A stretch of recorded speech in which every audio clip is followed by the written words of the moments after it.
Good. Agenda number 1, workshop to discuss the fiscal year 2022-23 budget. Gary, would you like to take the lead in that, please? Absolutely, Mayor, members of the council, good afternoon. Well, you always hear me say this, springtime's budget time and fall time is our audit time. So we're in the spring, temperatures are rising and we're working on our budgets. So this is the first of 5 public meetings on the budget. These are the topics that we're going to be covering today. We're going to cover a little bit about the budget process for those that are new to municipal budgeting. We're going to go over the council work plan real briefly. This is a work plan that you worked on 2 years ago. It was publicly vetted and there's a lot of deliverables and I think you'll be astonished as to what we achieved this past year. And that's going to be part of the presentation by the respective staff. The staff has been working diligently over the last year and our accomplishments are many and we'll articulate that a little bit later on in the presentation. Planned capital expenses. We approved our 5-year CIP, our capital improvement plan.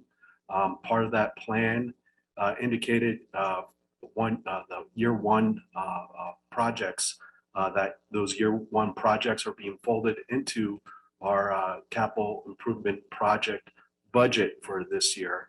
And we'll go through that real briefly and some of the revenues that are associated with that. And then we'll cover the next steps, where we go from here. So let's talk a little bit about the process. The process covers about 6 months and it actually starts in January. You're not part of that. That's when town staff, I send a email out and I talk. We have many, we're small staff, many water cooler conversations. We discuss the budget. What are some trends? What are some policy and regulatory changes that might influence how we do business in the town of Carefree? These all impact the budget. And so we start thinking and planning in January and February about the impacts to the budget. In the March-April timeline, the town starts receiving annual adjustments from outside entities such as Maricopa County Sheriff's Office, who we contract for law enforcement, and Rural Metro, who we contract for fire emergency services. Also the county and state send us, we have permits with the county and the state, and they send us their revised fee schedule. In addition, we receive shared revenue. Now, we have not received the statement of shared revenue yet from the League of Cities and Towns, but I have estimated that it's in line with what we collected last year. We'll see what those revenues will be in the next couple of weeks. So the League of Cities and Towns anticipates that they'll receive that shared revenue sometime in the next week or two. So we'll have those final numbers as well too. And then the administration, myself and Jim, start working on the budget based upon all this information that we start collecting from staff, from these external entities, and we start formulating the budget. And that leads us to where we are today, our budget workshops. And we have 3 workshops typically. The first workshop we discuss with staff, what are their accomplishments and where are we going in the future? So you'll hear from them in a little bit. In May, we adopt the preliminary budget, and at that stage, we adopt our expenditure limit for the future fiscal year. And then in June, we have the budget hearing, which is the official adoption of the budget. And then July 1st is when the annual budget, fiscal year budget begins. So that's a little bit about the process. As far as today, once again, this is the first of 5 public meetings. We're going to review with staff once again their accomplishments and the goals and current needs for the organization. And that will help us sort out the priorities for this next fiscal year. And the format, as always, is a conversation between the staff and council. So we will be making a presentation.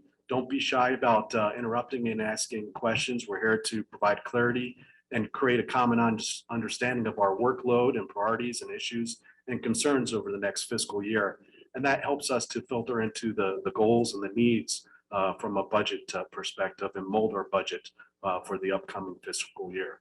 Public comment, as always, is welcome and will be taken at the end of the presentation discussion so that the community can understand the totality of the conversation, both the presentation from staff as well as any questions that the council might have. And then they can provide feedback based upon that overall dialogue. So that's the format that we historically follow within these budget workshops. This is the work plan, as I alluded to. That work plan had 4 pillars associated with it. The first pillar was quality community development. Next pillar was infrastructure management. Third pillar was economic development and financial sustainability. And then the final pillar was communication, marketing, and community engagement. This is the year in review. Each one of those bullets are achievements. And I don't want to take the thunder and the excitement away from staff's presentation, but as a very high level, we are managing our aging infrastructure. Our infrastructure is not getting younger. Just like each and every one of us, we age and we see a general practitioner and he advises us best practices to stay healthy as we age. And sometimes we need a hip replacement or a knee replacement, and we have to manage ourselves. And so maintaining that infrastructure from a community perspective, sometimes we need a hip replacement, sometimes we need a knee replacement. But if we do exercise, which is in the case of our streets, preventative maintenance, that helps us alleviate more expensive projects in the future, like a knee replacement, like a hip replacement. So that's why we employ the best practices, and that's why we retained a town engineer to act as the general practitioner to manage our infrastructure. And as we know, we're about 40 years old now as a community, and as our infrastructure ages in place, we got to better manage that. So there's a life cycle to all infrastructure, and Mark Millstone, who you'll hear from a little bit later on, his job is to manage that and to extend the life of those assets. So he's been doing a wonderful job, and there's lots to report with the infrastructure and the management. We are working with our existing businesses and finding complementing businesses and parts to enhance our town's sales tax centric financial model. That is critical. That's how the bills are paid. That's how we maintain the infrastructure. That's how we do what we do. And so that is a critical element to pay the bills, is to ensure that we diversify. Just like anybody's individual investment portfolio, they balance the risk along that portfolio. They don't put all their eggs in one basket, but they balance that risk. And so we hired an economic development director to look at that and reconcile that and balance that risk. And so that is what Steve Prokopek is doing, and you'll hear from him. We are building upon and enhancing our communication channels and reaching out to more citizens and businesses than ever before. And I'm real proud about the work that Erica is doing today. She's only been with us 3 or 4 months now, but her outreach and the creativity that she has brought to the table and the comments that we are getting from a community perspective in the communications is just worlds apart than what we've been doing in the past. And I'm real pleased. And once again, that's one of the pillars that we wanted to focus on as a community, as a council, as a staff, is to try and engage more citizens, get them to fill up this room so that we can make better decisions, more informed decisions, have people part of the process. That only helps us, that doesn't hinder us. So we celebrate that, and Erica has been doing a wonderful job in addressing that. So staff will go through more of these bullets, but all that work is accomplished with one of the smallest operation budgets and municipal staffs in the state of Arizona. Let me reemphasize that. The Rural Arizona Health Trust, a trust that we joined about 4 or 5 years ago to control the costs of healthcare, oversees many rural communities. They represent many rural communities throughout the state. We are the smallest organization from an operational perspective. Our operation budget is less than $7 million. We have 17 people on staff. There's not one member who's that small. We should be very proud with the workload that this staff accomplishes on an annual basis. So that's just a representation of what we do, how efficient we are, and the biggest bang for the buck that we get from our staff. So we essentially have 4 divisions: administrative services, community development, public works, and municipal court. You'll be hearing, as you do annually, from each one of those departments and the respective department heads, articulating their role, what they accomplished this past year, and what are some goals this next year, and then some things that will impact the budget looking forward. So let me start off and start that conversation. Town management is part of administrative services. There's 5 full-time equivalencies within town management. 2 in my department. We have an office manager and myself, the town administrator. We have the town clerk and deputy clerk, who also serves as the accountant. And we have our communication position. So a total of 5 employees, and you'll be hearing from Candace in a little bit, and from Erica. The role of the town administrator is to oversee the daily operations of the town, and to implement the work plan as adopted by the town council, and then work with staff in that implementation. Negotiate and administer contracts. So we have several contracts, whether it's the folks in the gardens, or janitorial services, or the contract with MCSO, or the contract with Rural Metro. These are contracts that flow through my office, and I work with those entities to resolve any issues on a daily, monthly, and annual basis. Develop and administer the town's budget. So all this documentation, all this work, trying to filter through the numbers, understand the logistics from an organizational perspective, that all flows through my office. I work with Jim on the spreadsheets, and then we put forth the program-based narrative. So that will be coming to you in a couple of weeks. So that's all administered through my department. Frequent meetings with council members, citizens, development interests, other regulatory and planning and development agencies. So this is just a daily perspective in town management. There's always meetings. There's formal meetings and informal meetings, and I walk out the door and I meet a citizen, or I meet somebody who's interested in buying a lot in Carefree. This is just continuous as far as those type of discussions. Write, review, and or manage policies and regulations of the town. So this is a collective effort. This is not just me. This is in part Stacy with planning and zoning, and she does amazing work. And we have a general plan update that will be coming forth in the near future. We have our revitalization efforts and updates to our revitalization plan and redevelopment plan that Steve will be talking about. And we have town code and other ordinances that are impacted by what happens at the state level. So as the state, and they're meeting as we speak, talking about new laws. As these new laws come to fruition, they might filter down and impact us, and then we have to adjust our ordinances. So that's a constant workload item that we address. The biggest accomplishment over this past year, and I won't go through all these bullets, and I know the print is small, is probably working with the Public Safety Advisory Committee. That was an extensive public process to talk about fire and emergency services, and as well as law enforcement services within the town, but mostly fire and emergency services, and the impacts of Cave Creek's decision, and kind of the squeeze being put on us by the automatic aid partners. We're looking at how to join automatic aid and qualify, and we've hired a number of consultants that are specialists in fire and emergency services, and analyzing public policy from a financial perspective, looking at our financial model to see how we can absorb the costs associated with joining automatic aid.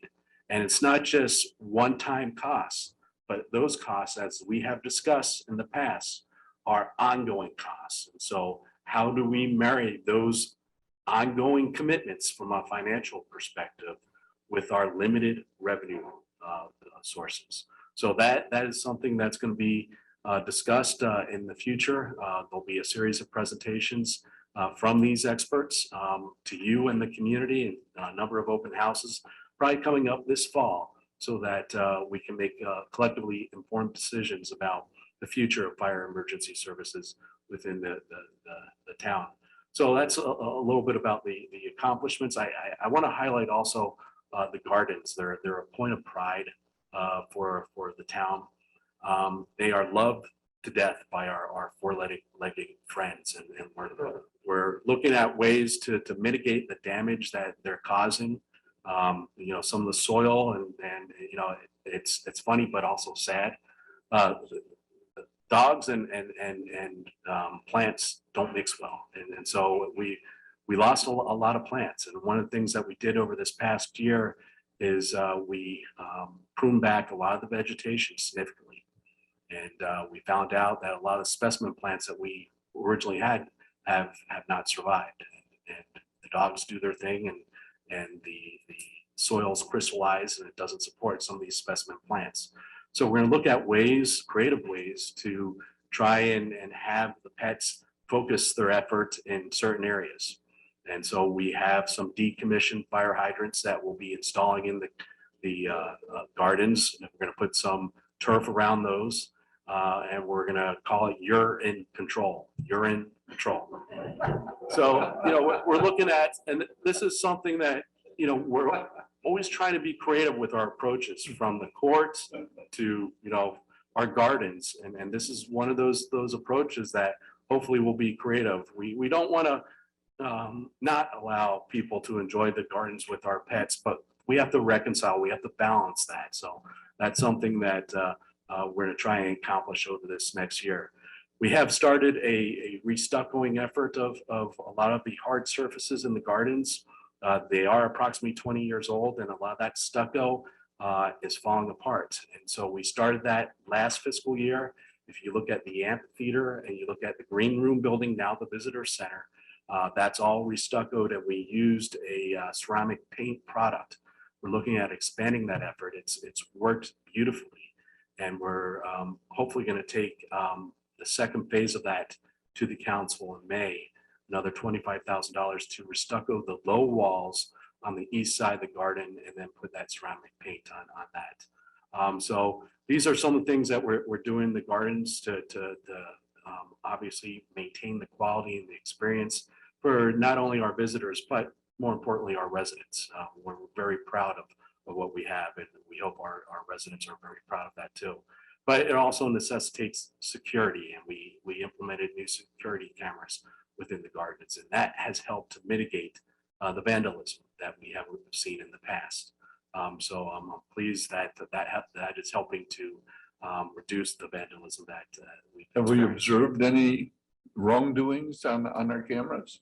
We have, and that has been shared with MCSO. So there is files. Obviously, there's investigations, and we'll leave it at that. So Okay. yes.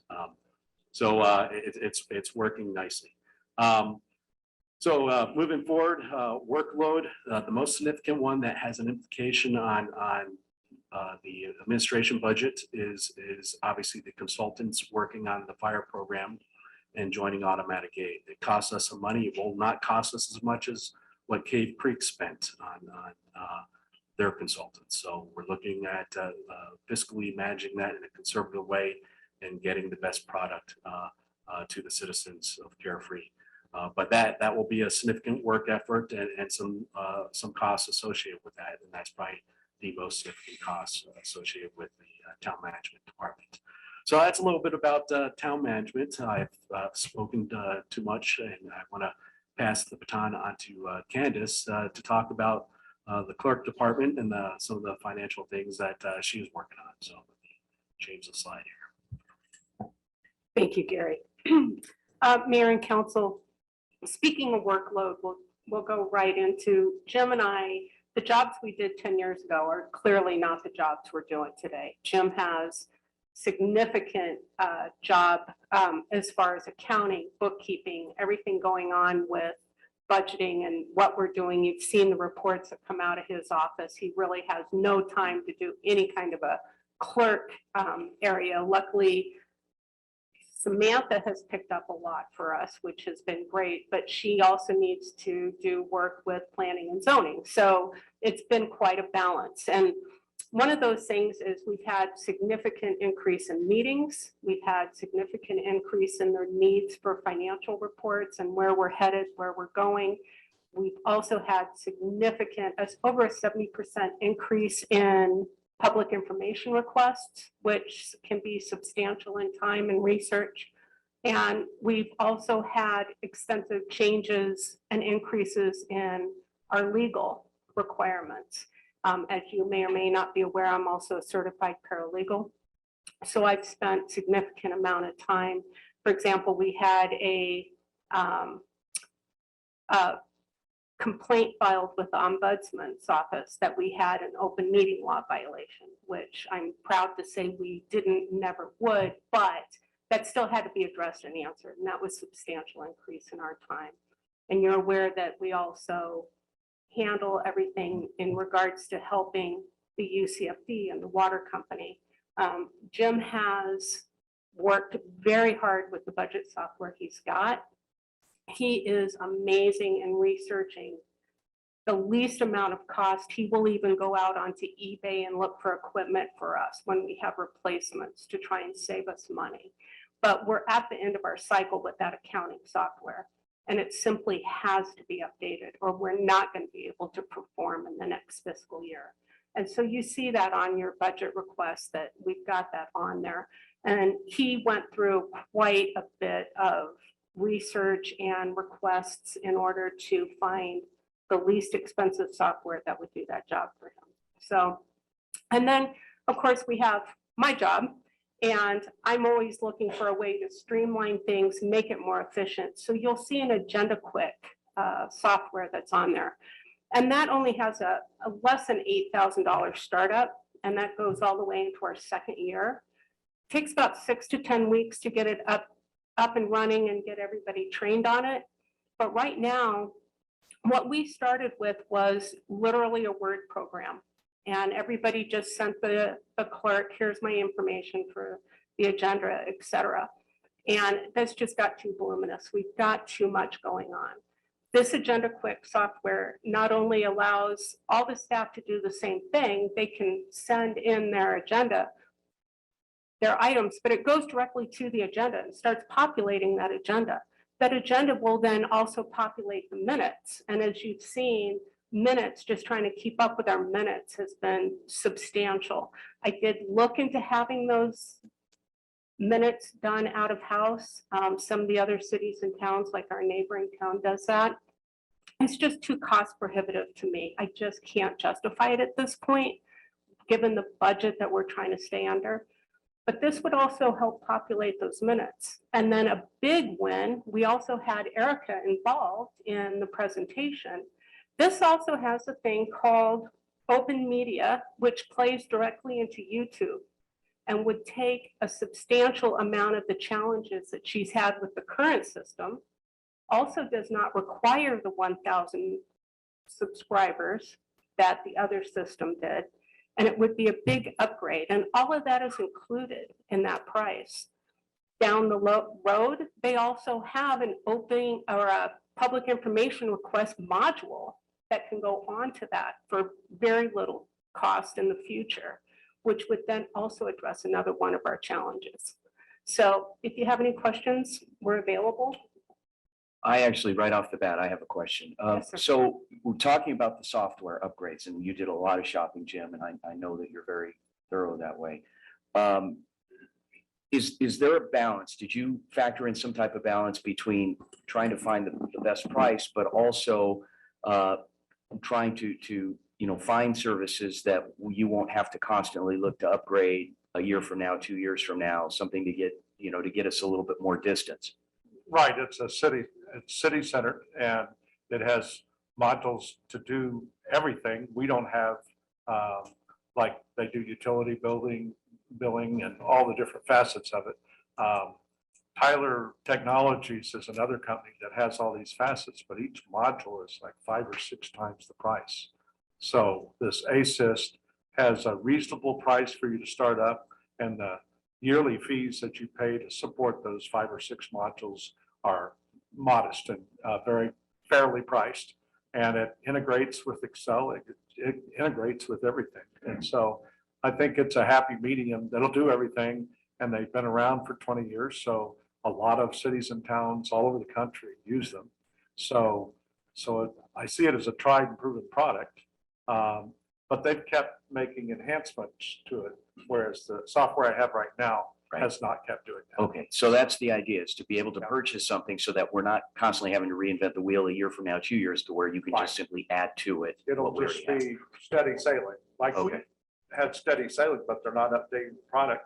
Now we're in Windows 10 and Yeah. some of the things are not happening. So I'm not happy. Will you be coming back to public information requests at all later in your discussion? Or, because I know that's been a huge problem for us, and I don't know what the solutions are right now. Well, Mayor and Council, if we can streamline some areas, I mean, we just simply can't do more time-wise than we already are. I have no challenge with being at the office, but Jim and I have put in just about as much as we can. The staff is amazing. Everybody picks up where they can, they help where they can. Everybody will assist in what they can do with public information requests. I can't, at this point, justify an additional cost. I'd like to, but the additional cost of the module for the public information request would be nice this year. But if we could at least streamline some of the other processes so that we have more time to address those public information requests, because they have been so voluminous. How do we, so are we streamlining the research that goes into a public information request? Are we streamlining other things so you have more time to? Other Why? things, right? So it would streamline the agenda preparation, reduce the chances of errors, because when an agenda has to be amended, and granted, sometimes they have to be amended prior to the deadline. Things will come up and that just happens.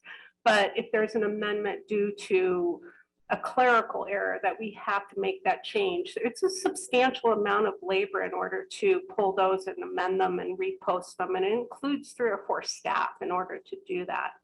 And it's a substantial amount of time in preparing an agenda and getting it up there. And then you're well aware of the issues with minutes and how long they can take in order to take care of the minutes. I believe they say it's an hour for every 15 minutes of a meeting in order to go through it and make sure that it's correct. And unless you're just a verbatim typist, which we don't do.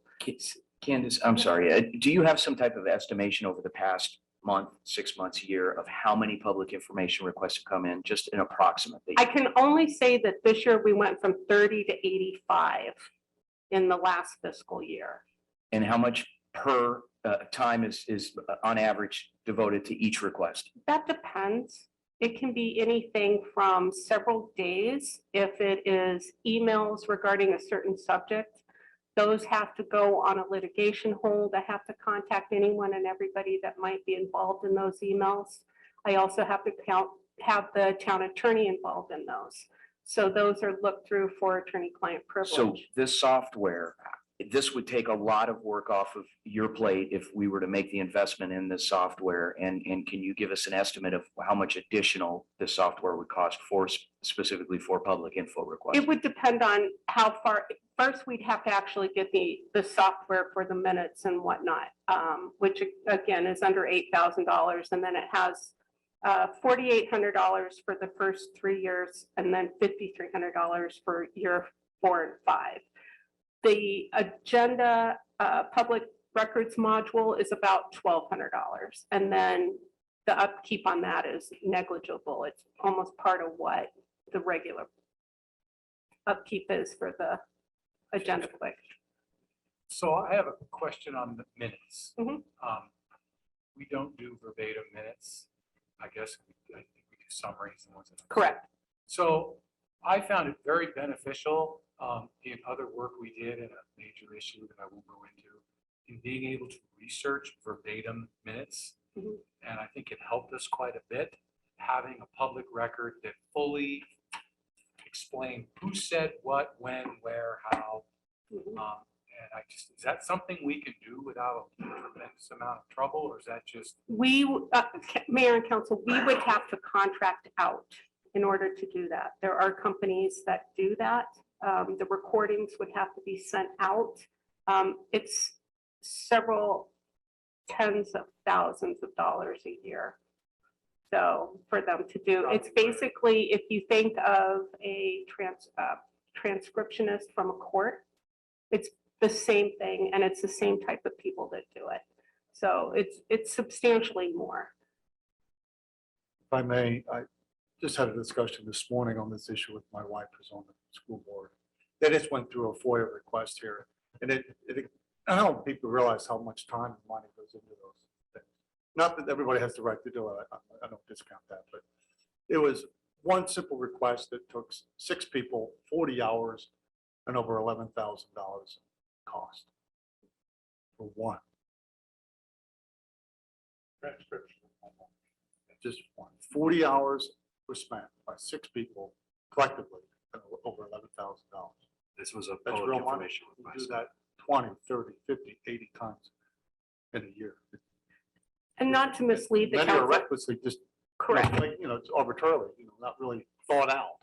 Correct. And sometimes they aren't, I don't want to be misleading. Sometimes I can get rid of them or complete them in a couple of days, but it's still a matter of due diligence. I must do my due diligence on all They're of them. expensive. So do we have any ability to sort through what is a frivolous request and what is a legitimate request, or we just have to answer them all? Mayor and council, the court has been very clear that they lean towards the requester. The public has a right to know. So to get to a point of frivolous would rise to a level above anything that I could comment on today. Could we implement a cost? There is cost involved with the actual production if they want it done on a CD, a DVD, or paper. However, you cannot charge an individual for something such as scanning something over unless I've had to print it to scan it. But we have worked very hard to get an electronic document management system up. So it's a matter of going through a lot of times that, unless it's documents so old, we haven't scanned them yet. Correct. Yeah, Mhm. Correct. Imagine going back 2 years on every email that has a particular word in it Mhm. for 2 years. And search that out, filter it, compile it. It's enormous. In all mediums, not just emails, Text. tweets. All those things have to be discussed. Yeah. Yeah. Yeah, we all appreciate the right to have, openness with the information, but I don't think a lot of people realize the cost to the community, the city. The opportunity, This is huge. well, it's postponing other things. doing that. They're not doing other things. Something else. Exactly. And one of the other aspects, Vince, on what you asked, and that it went to 80 this year, those aren't 40 people asking twice. That's almost the same number, correct me if I'm wrong. And we have some who, I don't want to say abuse the system, but repeatedly use the system to, of the highest one, how many data requests do you have from the one who requested the most, Well, I haven't approximately? done a recent, but the last count was 21 in probably the last 6 months. Is there any type of a limitation that we can place on those requests? Or have any municipalities tried to do that elsewhere? Again, Mayor and Council, the court and the legal system looks to the requester. So it would take a substantial, again, it would take a legal opinion to determine if there was an actual abuse there. And in the meantime, staff must be diligent in answering any requests until told otherwise. The other aspect, Tony, and you asked on verbatim minutes, et cetera, those kinds of things. There can be times when there's a legal downside to that. Having. Oh, it cuts both ways, I get it. So, excuse me, ma'am, if I might come back at the end of this for any questions from the audience. All right, Mayor, good conversation, but moving forward, next individual is Erica, our communication manager, and she'll go through her role and accomplishments. Once again, she's only been here about 4 months, so, but she's been doing a terrific job. Good evening, council, mayor. You know me, I'm Erica, the new communications manager for the town. I started here right after Thanksgiving, so not quite 4.5 months yet I've been here, but off and running with everything that you've given me. So my role, which I was hired for, is to centralize the town's communications, meaning verbal, written, social media, YouTube, video, any way we can connect with our community. I'm your girl.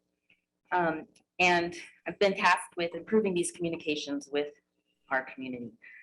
And how have I done that? So far, I've been updating the town's websites. We have both carefree.org, which is our town government site. We also have visitcarefree.org, which is our tourism site.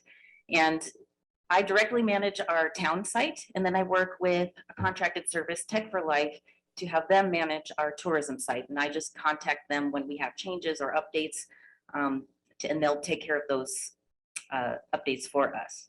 So that's a partnership. I'm also responsible for all of our social media channels. Currently, we have Facebook, Instagram, YouTube. Our Facebook is our largest outreach at the moment. That's where we're finding the most connection. We have 6,500 followers on Facebook. Compared to Instagram, we're at about 1,800 followers. So, and we're seeing that increase each month. So far, I'm capturing about 20 to 30 new subscribers each month. So I think we're on a good trend going up. And then our YouTube channel was pretty bare bones when I first came on. We had a few videos on there. So that was a good start. We had about 5 subscribers. We're up to 32 now. So making progress there. Hopefully, as we get more communication going out, we'll have some more subscribers.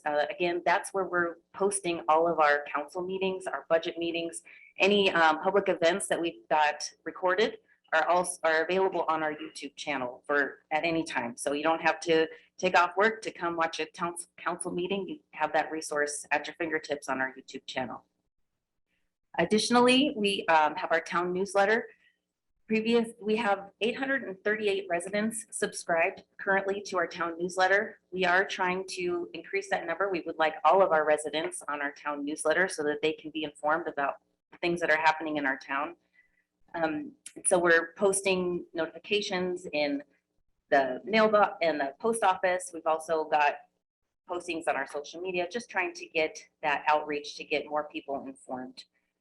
With the addition of our resident newsletter, I've created an HOA distribution list, which we send relevant information to our HOA leaders that they have requested.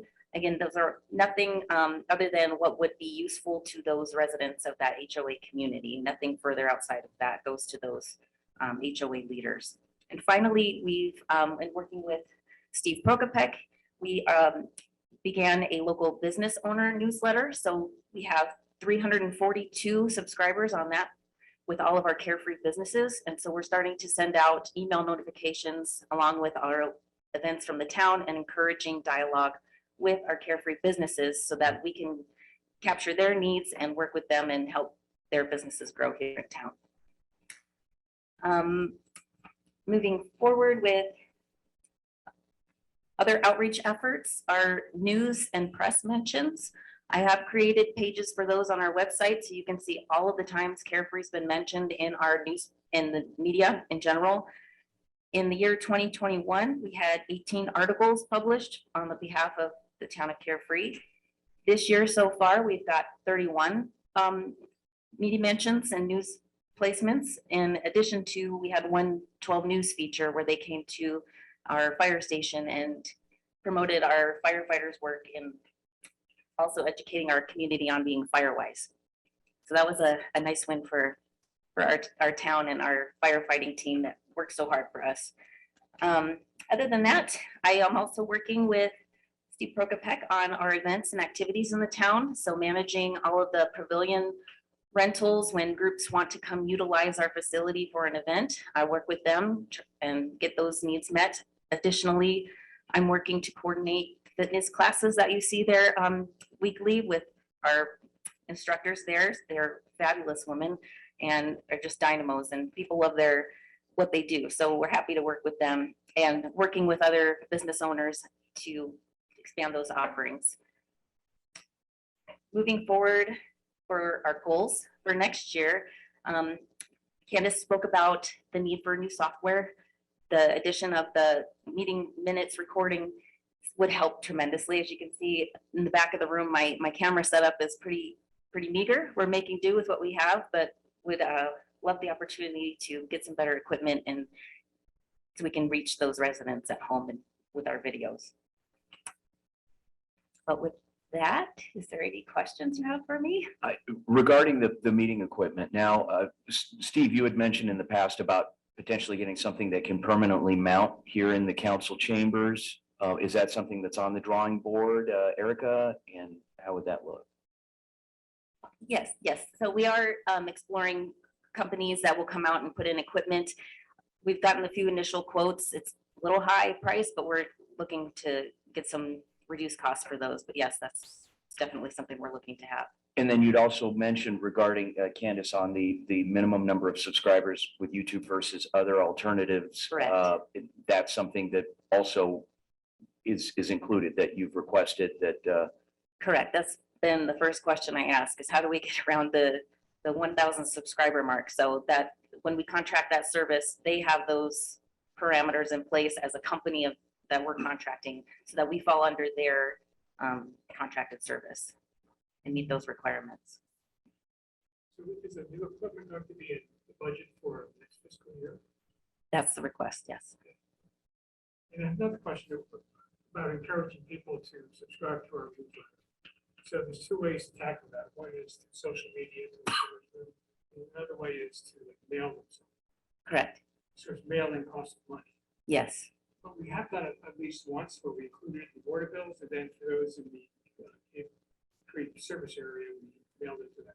So as a result of that, do we see a spike or anything? Do you see a result of that cost, that paper effort to encourage people to subscribe? Or was that just?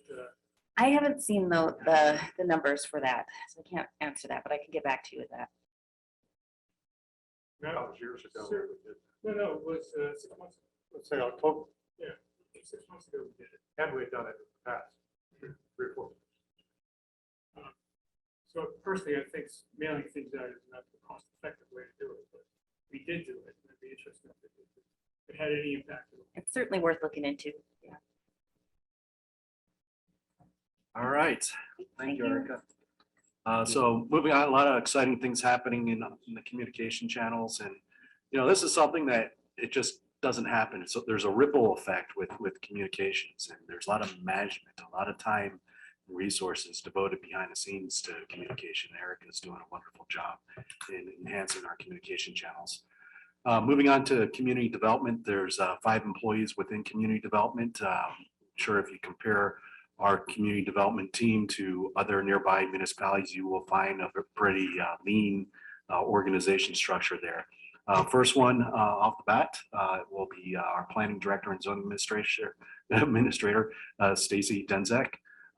Stacy's charged with general plan and obviously dealing with zoning. So Stacy will go through her role in a little bit more detail and goals and accomplishments. Mayor, members of town council, thank you for your time today. I used to think that was an easy question when I'd worked in prior municipalities, what my role was as a planner. Here in Carefree, it took on kind of a life of itself. And it kind of makes me step back, and it's kind of fun for me to think about a lot of the things I do for the town of Carefree. I've really kind of enjoyed how I've kind of assumed this kind of expanded role. As Gary mentioned, yes, I'm really here as along with Samantha, who's my planning clerk. We're here to help you manage growth and development in Carefree. And that's actually a very loaded sort of generalization as to what is growth and development. It has to do with our general plan, which is our guiding document, our role, our vision, which kind of helps us trickle down and then answer the questions that sort of support those, the documents we have that support that vision, such as zoning, such as subdivision law. But what's interesting, I feel like with our role is that I have a chance I do things that cover from growth and development related to zoning, related to entitlements. It's been a really interesting year per se, in the sense that, and I think all of you are aware of this. I think probably the whole room is aware of this. I mean, the real estate development industry has just exploded in the last couple of years, and particularly here in Carefree. We talk to people every day about pieces of property that I don't think we ever thought were really going to develop maybe in our lifetimes. For example, there is a subdivision that was platted called Carefree Business. I think that was around 2006-ish, 7-ish. And of course, that was probably sort of economic downturn related, but it's just beyond Carefree Central Rock Estates, a little bit to the east and at the top of Black Mountain.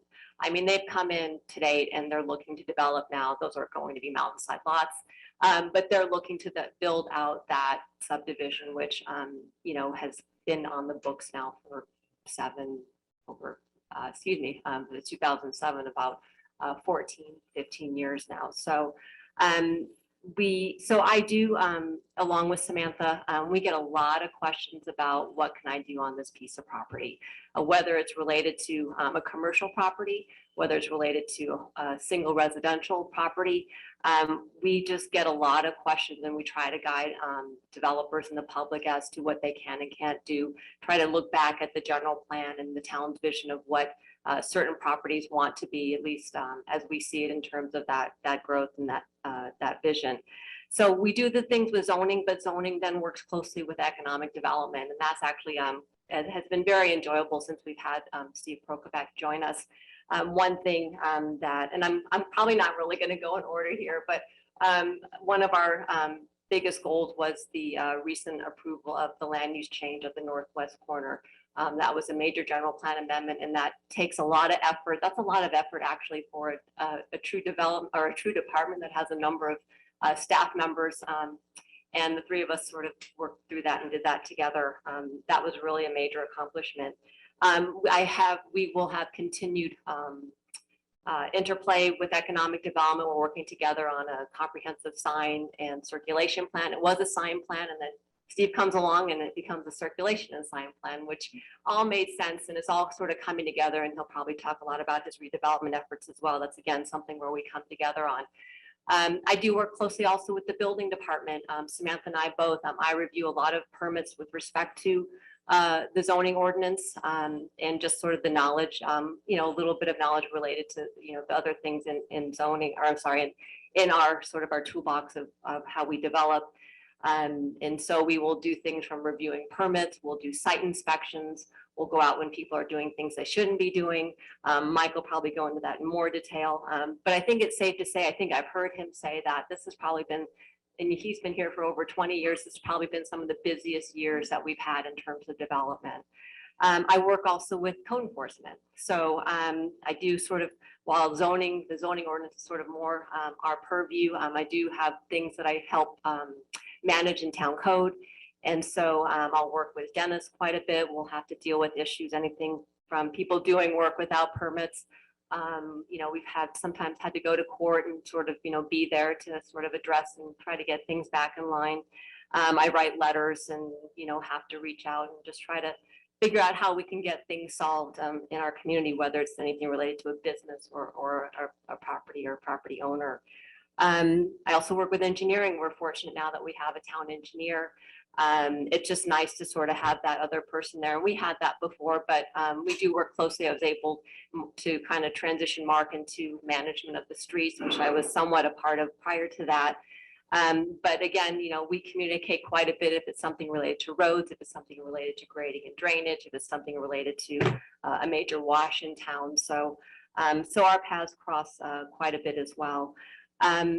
With that said, we've had, again, as sort of Candace expressed really well, a very busy year. And for the planning and zoning department, we had over 21 zoning applications and pre-application meetings. And And that doesn't sound like a lot, but it is when it comes to a single man or two-man departments. It's a lot of work just doing quick reviews, doing comments.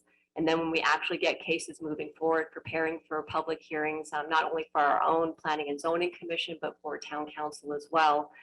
And as Candace also expressed, I'm fortunate because I do have a planning clerk and she supports me in a number of things. We have, again, as we prepare for meetings, she's also responsible for working together in our archival system for all of development documents. It's so important, the history. I think that's really our main role as town employees is really to carry on and be able to carry forward all of the history that has come either from us or from people before us. I'm also fortunate trying to transition Samantha into doing some inspections and things like that because it's just really busy out there. There's a lot going on. And so as Gary has mentioned too, I mean, we just, we're a small staff, but we sure do a lot. And I think we do a good job at taking care of members of our community. What's coming up, as Gary also brought to your attention, we do need to update our general plan. It is a 10-year document, and so we'll be looking to hire a consultant to do that. Once we have that plan, hopefully what will follow is an update to our zoning ordinance. We have a great zoning ordinance. I think Gary was the one that kind of got that going back in 2004 when he had the role of planning director. But just with even just technology changes, state statute changes, and the fact that, you know, we're seeing we might want to see different things in the zoning ordinance based on what comes out of our general plan update. We really need to get a whole, really update that document and make it as usable and user-friendly as possible. The efforts with the sign-in circulation plan will continue. I think one of our most important things that we'll be doing this year is updating our fee structure. It's a little bit of a thorn in the side when a developer comes in and they say, oh, wow, these fees are great. So you know that we need to be looking at that again if they're thinking that this is a real good bargain. But no, it's a lot of time and effort that goes in, and I think that our fees need to reflect that.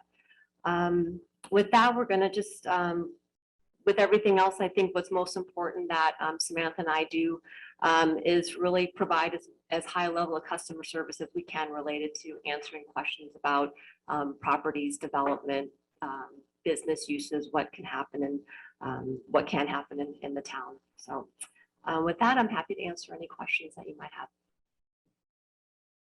I have a quick question on the Okay. general plan. Yeah. What's the timeline on that? And I believe that has to go to the ballot. Mhm. It does. So our intention is to, in the very near future, once we pass this new fiscal year budget, is to hire our consultant. What I think is going to happen with our general plan update is that because we've had these visioning work plans, these sessions, I think that our update is more sort of in regards to updating sort of data, kind of maybe reconfirming a lot of our goals and objectives in that document, probably strengthening, having an economic development element included in there. I don't think a lot of towns will go through the process of sort of reinventing the general plan. And, you know, this could change as we start to reach out and have more of a sort of public process. But to the long answer to your short question is that we'll get our consultant on board starting the beginning of this fiscal year and hope eventually the end product would be to go out to public vote in August of 2023. So it's about a 1.5-year process for more of a abridged update than you would if you were redoing the whole document. All right. Awesome. Thank you.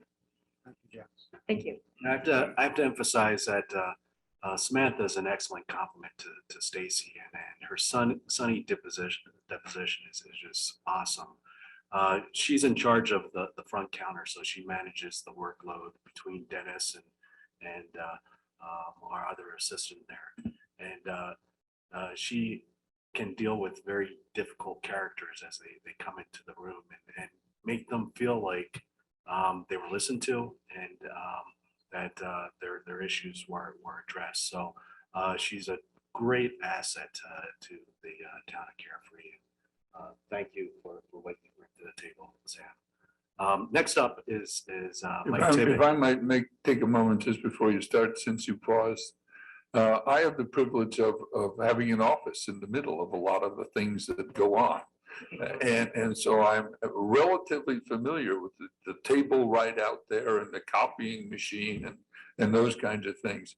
And I should have said it at the start, but I am amazed at the volume and the quality of the work that this small group of people can put through and have people satisfied. And I run into them, they run into me on the street, and they compliment me on how well they were serviced by the people who work for the town of Carefree. So I haven't said a lot, because this is your show today to talk about what it is you're doing. But I would be remiss to not take my hat off to each and every one of you for jobs well done and continuing to be well done. Thank you all. So next up is Mike Tibbet. Mike Tibbet is our building official, and he's one of the longest tenured employees with the town of Carefree. I believe it's 22 or 23 years now, correct? Starting my 23rd year. 23rd year, so I was correct. So Mike brings with him, obviously with 23 years of development in Carefree, a wealth of knowledge, institutional knowledge, but building code. There's a lot of idiosyncrasies with building code, a lot of complexities with building code.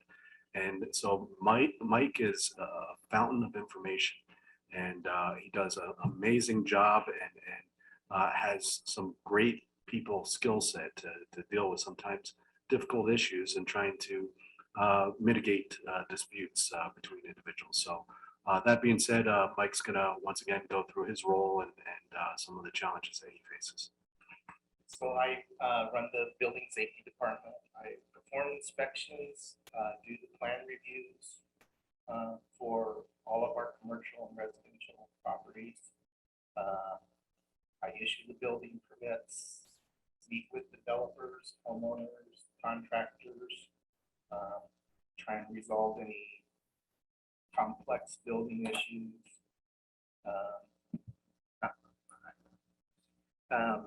Thanks. Provide safeguards for public and private properties related to construction.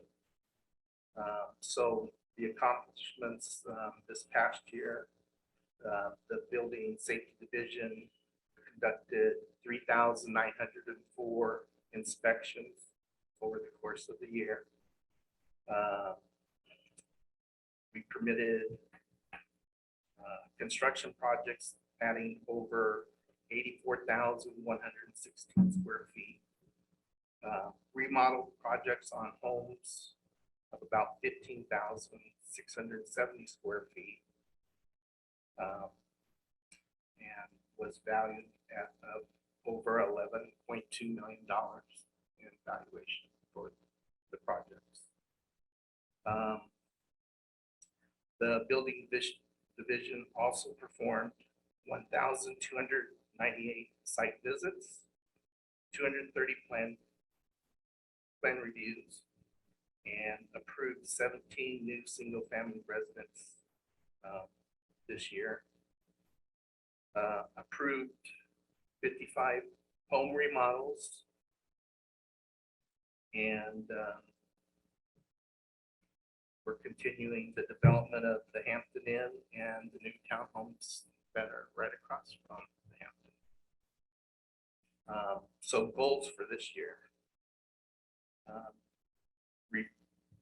Review and update permit fees structured for the recovery of services rendered for the town. Investigate options on online permitting for applying for permits. Adopt an updated version of the International Building Code. I do have one already wrote, but it's to the point now that I might think about adopting a more current one than that, making just some small tweaks, change a few things, and going with the 2021 building codes instead of the 2018. But it took a long time to just get through the amendments and adoption of what I wanted to originally submit for approval. So now I'm thinking about scrapping it. Just now that we're into 2022, we might as well adopt the 2021. So I'm going to work on that.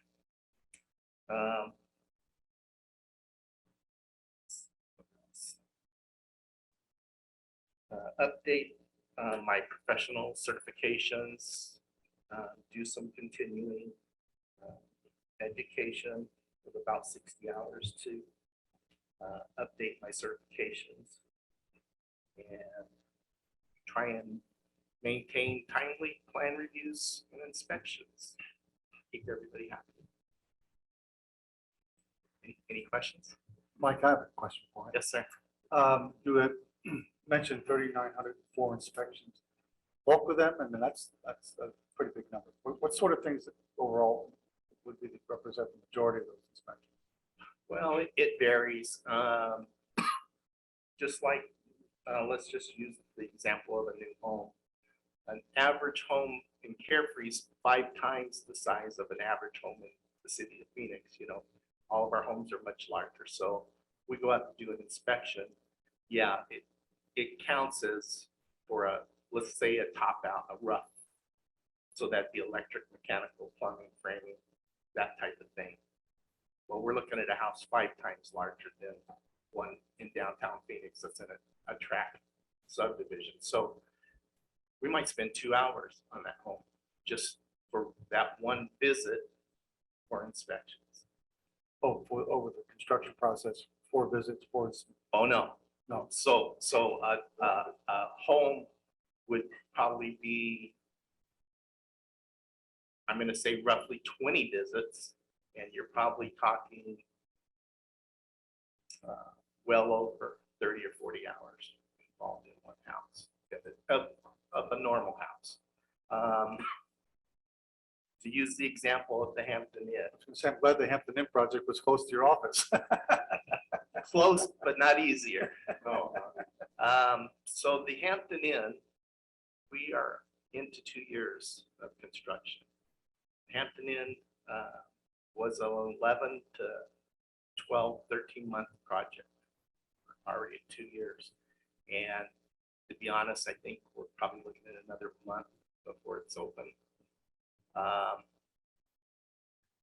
The amount of inspections that have gone on over there, you probably have well over 300 stops, not inspections, stops there.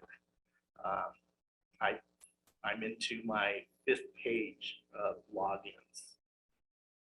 A normal home, a normal commercial project is 1 page. So that gives you an idea of the time and effort. So we have a lot of custom homes here. And the custom homes, it's not one size fits all. It's a lot of unusual circumstances. So every case is unique. And we have a lot of older homes that are undergoing significant remodels, and retrofitting them to today's code is another challenge. So those are the challenges Mike faces going forward. He does an excellent job in navigating those sometimes difficult issues and in communicating sometimes complex issues to residents and contractors. So thank you. Oh, thanks. Mike, is there anything you can do that you see in terms of a common theme when you're dealing with contractors or property owners to help educate so that you're not running into the same violations? Well, to be honest, not really, just because we don't have tract homes here. So it's not one builder. If we did have that situation, it does work out much better. Like when we did Keystone Homes, you know, that was 30 some odd homes being built. Once we went through 2 or 3, the contractor realized what we're writing, how to correct it, make it simpler. After that, everything goes. So much there's smoother. not like a common But issue. we have, so 17 new homes up here. We had 17 different contractors. So now there's not a way. You know, I do have a lot of handouts and stuff like that to try and help people. The thing is too, we do have a lot of homeowners that want to be owner builders. They think they can, well, well, you know, I've done a little bathroom remodel, so I can do a remodel on my whole house. That's when you run into a lot of issues and a lot of things being ripped up. We have one that is an owner builder right now. We went out to do the rough trades on it today, over 35 items. So, and that's just one stop, 4 inspections, 35 items. And I would just say, as a town, it's closer to build out. The lots are more and more challenging. So the reviews are more difficult, the inspections are more difficult. So just looking at the numbers doesn't tell the story. Yeah, and even to kind of relate to that, I was a little shocked with the square footage on remodels that we added this year. Usually it's probably 3 or 4 times that.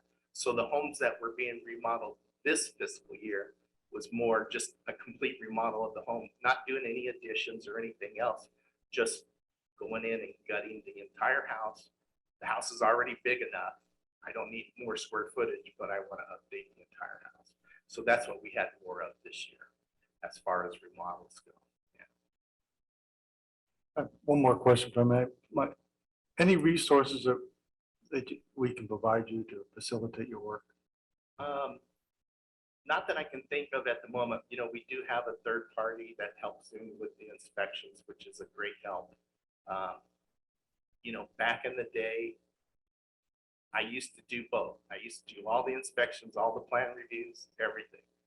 It is way too much for one person to do. Just use an example of Cape. They have 4 people that do the same job as what's being done here. So yeah, they're bigger square footage and square miles and everything else. But as far as permits, they really don't do a whole lot more number-wise than we do. So, but the third party, and we've looked at hiring a full-time inspector. We're actually saving money by not doing that. It's cheaper to do the third party than to pay for a vehicle, insurance, and everything. Thank you. Yeah, you're welcome. Anything else? All right, thank you. Thank you, Mike. All right, moving on to economic development. The goal of economic development is to generate wealth. That's the basic definition of economic development. It's the universal definition of economic development, generate wealth. Our economic development is not meant to change the die in Carefree. The die has already been cast on who we are.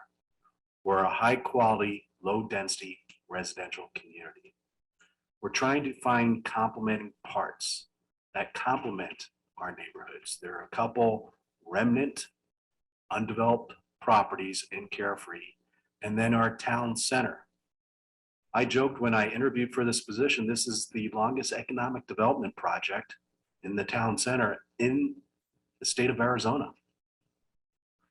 It took us over 40 years to get something developed on these 2 vacant properties.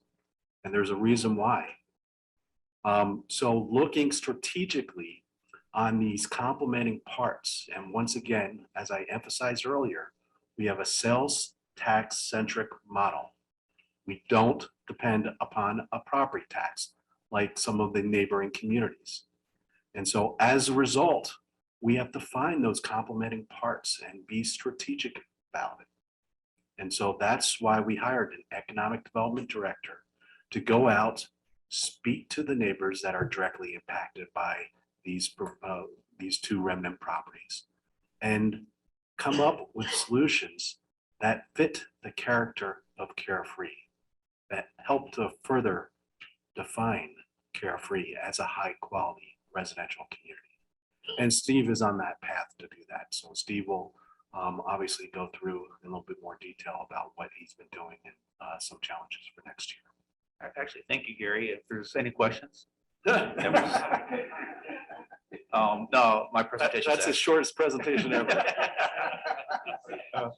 Thank you for the preamble there. And economic development, and traditionally in most communities is a different animal. You know, you're working on intels and you're bringing in employers and you're doing a lot of different multifaceted things that include redevelopment as well. And in those cases where I've worked in those kinds of organizations, it's pretty specific.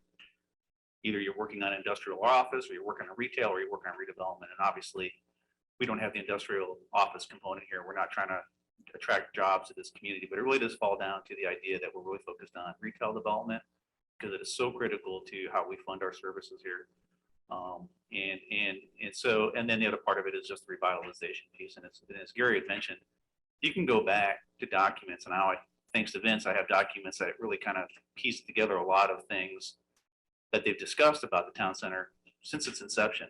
They've been revitalizing town center probably since 4 years after Carefree was created by our founders, and it's always been kind of an issue trying to figure out how to really maximize the use of that space to be able to bring visitors to town and to be able to just create a functional space.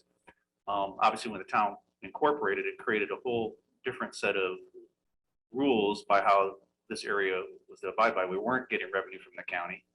It's a completely different animal, and now we're really dependent upon the types of revenues that communities get. And then a big component to that is generally going to be a property tax. And if you read the incorporated documents, that was something that this town was absolutely 100% against. Otherwise, they just would let Scottsdale gavel them up and they would have paid the property tax and moved along. So we really are beholden to the idea that we're a sales tax driven model at this point. And not to say that in the future, we don't go to a property tax. It just means that you just don't wander into something without looking at all the other revenue streams that are available, especially in this town. You're looking at what's, the recurring revenue streams. And that's how we pay for the recurring operating costs that a town will have, especially as it matures. And one of the things that I've been looking at as, how we approach this is, for the most part, this community, I think for a long time has been second, third homes. But you had this growing community of people who call Carefree their primary residence.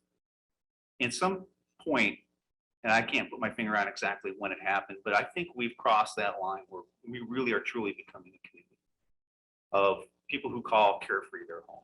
And it's not just, hey, I have a house in Carefree, but my home's in Chicago or Newport Beach, wherever it is they're from. And that's created a whole set of new challenges that we're facing. And when you look at the Public Safety Advisory Committee and the work that they did and the recommendation they made and the task that's ahead of us, I look at that and I think, wow, this is why I do what I do. And that is to ensure that when we start looking at these additional costs we have to take on to be able to provide the fundamental public services that people who in a community that they call home are going to demand, we have to be prepared to be able to meet that need to be able to provide that service. And right now, this community provides a lot of services to this community at no cost or direct cost in a property tax that most communities would have to pay. And so, so my task is then looking at how we can develop these revenue streams, these recurring revenue streams, and do that in a responsible fashion. And that's not an easy task. And so when we look at something like a general plan amendment, and there was a recent article that was critical about how the town approached that and why the town would do that on behalf of a private ownership.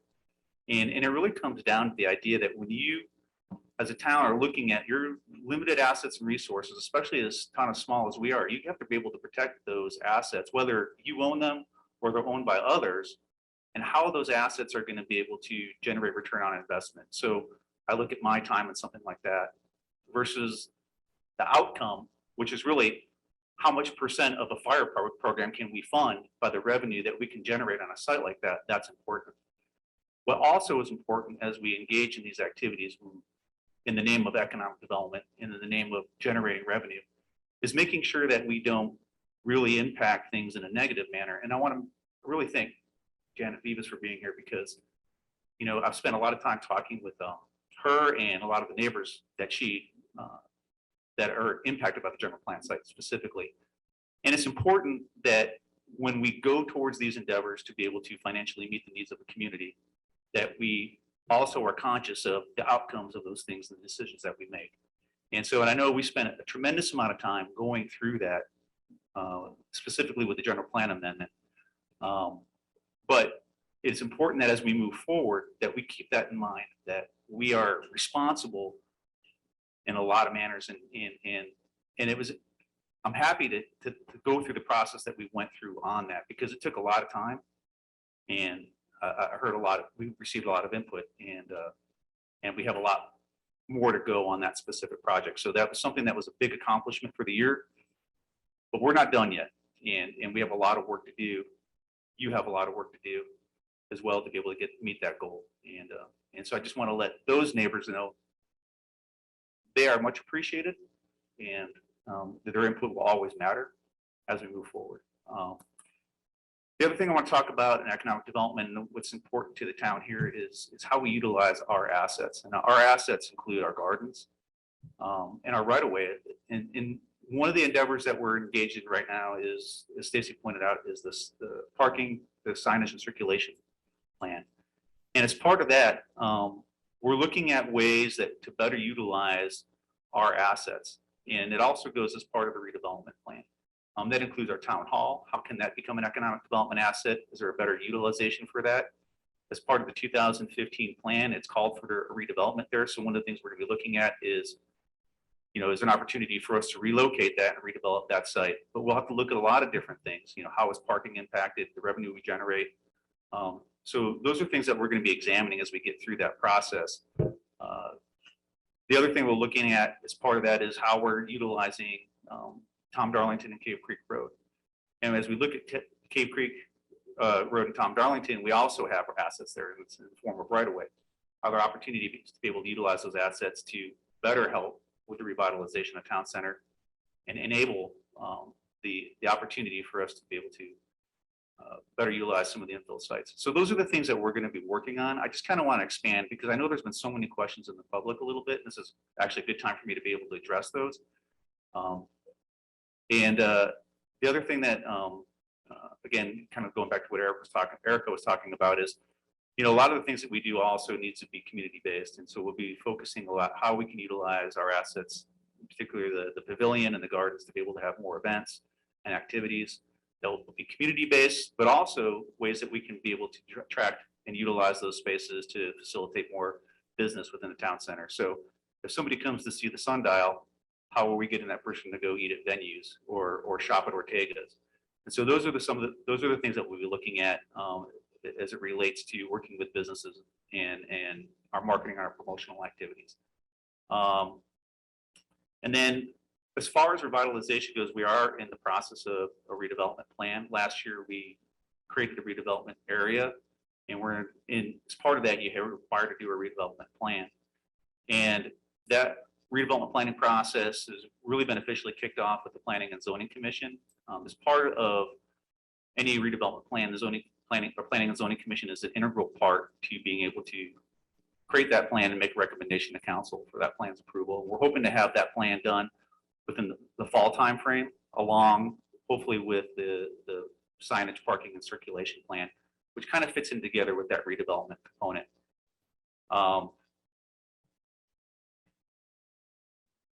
So yeah, at this point, I've said a lot, and I tend to do that when I get up in these places. So if there's any questions at this point.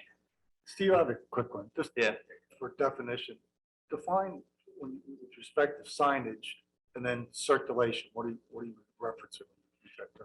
Yeah, so when we talk about signage, circulation, and parking, when we were looking at signage, the signage component was really the idea that this town doesn't have a great identity when you drive in. You don't so and it really comes down to the commercial core area. A lot of people say that there's just not a presence. When they come in, they don't know whether they're in Cave Creek or Carefree. They turn left, they can go to Cave Creek and think they're in Carefree. So the signage piece to that is really going to be geared towards the ability to create a better identity and better wayfinding for people to be able to access the town center area. The circulation piece is, well, as you're accessing it, whether it's on foot, whether it's on car, whether it's by bike, that you can actually get to it in a safe manner. And so when we look at these types of plans, it's not only just how are we generating revenue and making it better for the businesses, but are there opportunities to utilize these plans to make things better for the community and create better connectivity and better safety? All right, thank you, Steve. All right, moving on, last stop in the Community Development Department, last but not least, is code enforcement. And code enforcement is an important role. Obviously, when new people move into the community, they have certain thoughts and values that they bring with them. Sometimes it doesn't align with what their neighbors think. So Dennis is here. He's our code enforcement officer. He's charged with enforcing many of the codes that we have on the book and working through sometimes difficult issues with neighbors. And Steve's used all my time, so jump up in there. What I do is I investigate complaints, so whether they're through email or phone, text messages or phone calls. I also act as court security and bailiff at the Cave Creek Consolidated Court. I process business licenses, vendor certificates, and assist the front office. My accomplishments over the year have been, we processed about 480 business licenses, over 450 vendor certificates. And what we've also been doing, it's going to be part of my goals, is with Erica, she's developed a website where people want to do some, pay for these licenses through the system, Google. We can streamline that process a little bit, so she's developed something towards that we're working on. I've conducted 298 investigations. A lot of these investigations aren't just a one-time thing, kind of like what Mike and Stacy go through. A lot of supplemental reports. I've developed a different system to track emails and phone calls when I communicate with the residents, to track what I've said and make sure I'm still in line with the goal. And I'm working on updating the emergency operations manual. That being said, the goals for those, working with McDem to get the emergency hazardous mitigation plan and emergency operations manual up to speed. It was last done, I believe, in 2014. So a lot of changes have been made. I picked up the hazard mitigation plan, and they asked me, did I see it? I said, yes, I see it. What do you think? I said, well, it looks like you've taken it away from Maricopa County and now we're placing it on the community itself, which is a good thing because it gives us a direction and ownership into these manuals so that we can prepare for our actions rather than being directed by others. So it gives us us in the community more involvement in how we're going to respond to these. So branching out into taking ownership into our community. I'm working with planning and zoning to update codes as needed. So we work pretty closely together. If I have questions on what does this code mean, I can enforce the zoning, building, and town code more effectively. Giving a strong code, I can go out there and be 10 feet tall and bulletproof because I own it. I understand it. Coming from compliance background myself, if I can communicate the intent and what the meaning is, not just my opinion, we can't operate that way. So I have to be able to explain what the whole purpose behind it was. And I will continue to process all business license, vendor certificates, and investigate code violations. Like I said, I've streamlined some of the reporting, the documentation, so that should Gary have to figure out what I'm talking about in a citation or a violation I've investigated, he can look back to my actions throughout from the birth of the inception of the complaint all the way to the closure. This way, it gives everybody a good idea of how do we get here. So that's what I'm trying to develop in my area. Dennis, could you give us a breakdown on the investigations? What percent, what is your largest cause and then the second largest? Largest cause is parking, barking, and RVs. RVs and yards. So those are the top three. Noise complaints. Then, It was like almost 300 of them, 298. So is that pretty flat year over year? From what I've experienced from previous years, it has gone up a little bit I think because of the detail that I put into the closure of some of these complaints, but it is kind of flat, so to speak. So Just one question, Dennis. With respect to Erica and social media and all, when people grow on those sites, is there an easy identifiable location to, if they have an issue, they can email you, call you? Is it all that on our social media sites for people? it is, and it has been on the town website under code enforcement. It has my email, and it has always been there. But I think with the new highlighting and the enhancements she's made in the website, I should be able to get more electronic transmission. So I'm excited about that. Just easy to find. That's all. Mhm. Yeah. Thank you. Thank you, Dennis. All right, so those are the 5 employees within our community development department. You get a little taste on what they do on a daily basis, monthly basis, annual basis.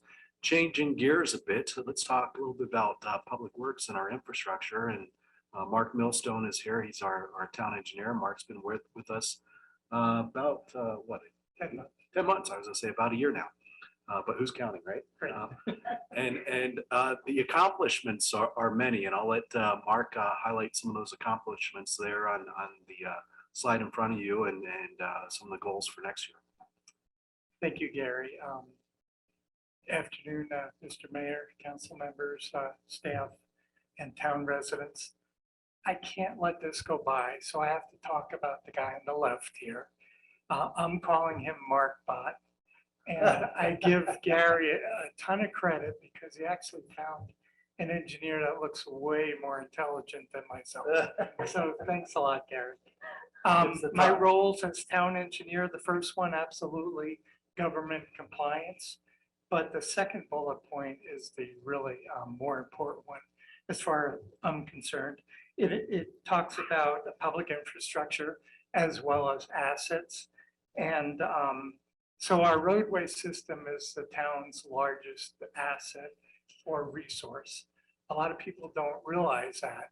And as we get into it, the roadway system is needed by everybody to get to work, to get to school, to get to the grocery store, to get to their doctor's appointments.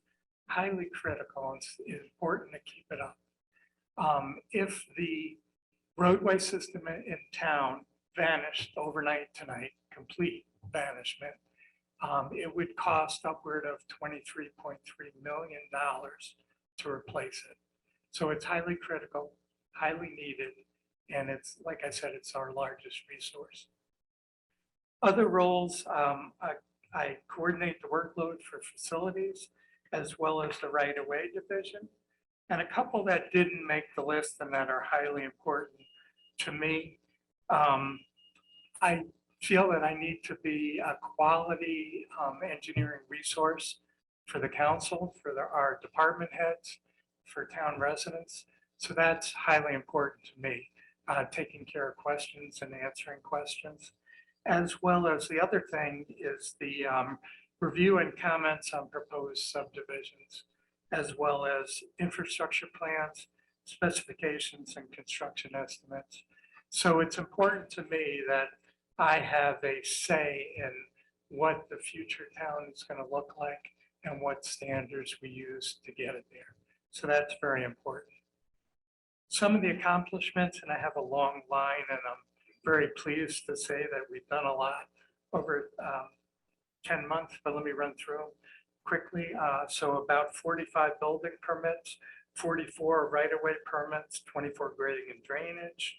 We, as we talked about, we did the ADEQ MS4 compliance. A couple of funding issues, and I'm always looking for funding because it's an issue for the town. So we went after MAG funding unsuccessfully, and I will continue to go after MAG funding. But right under that, the next bullet point talks about receiving funding from flood control to fix a repair drainage condition. So we win some, we lose some. Other things I've done, I've had about 40 different residents' concerns. And this was a couple months ago, so it's probably increased, and it feels like I've had 40 additional ones just this week with respect to the detour in Cape Creek Road. So that's been an adventure. The other issue that I'm happy about is the planning document, the CIP document, which the town council approved at the last meeting. And right behind it, come June, we have our 10-year pavement management planning document, which in a sense is our roadmap, if you will, for doing roadway repairs, which type of repairs and which roads need to be done in what order. So I'm excited to get that going. I've conducted 10 reviews on water infrastructure projects. We had 90 pre-con and post-construction reviews for right-of-way permits. We had an emergency roadway repair on Father Keno Road. We added 125 feet of guide rail installation, and we developed and implemented plans which our public works staff actually put in for the crosswalk at Ridgeview Place. Now, we're not quite done. We're about 80% done, but we look forward to finish that in the near future. Goals, of course, we're going to continue with the governmental compliance. I'm going to work heavily with Travis and the rest of the staff to come up with an equipment plan to look at the aging of our equipment and when it needs to be replaced and what it's going to cost us. That's again another planning document that's very critical. As I said, I'm going to go after grants and alternative funding for projects. And of course, we're going to continue conducting grading and drainage inspections and review plans. That's pretty much it in a nutshell, unless anybody has any questions. There's one item here called update program to maintain culverts. And to me, there's lots of culverts. Nobody ever thinks of them. Some of them predate the town. So it's like a huge potential point. What does it mean to say update program to maintain culverts? Thank you, Mr. Vice Mayor. So many, many years ago, we did an analysis of all the culverts within the town. And that might be our second largest resource. So those don't last forever, especially metal pipes. They'll corrode over time and need to be replaced. So even though a report was done many, many years ago, it needs to be updated. And we need to keep on top of that and possibly add culvert replacements into our CIP program. So again, that's highly critical. If we have culverts that are in disrepair, whereby the road would fall apart, that's highly critical to keep on top of that.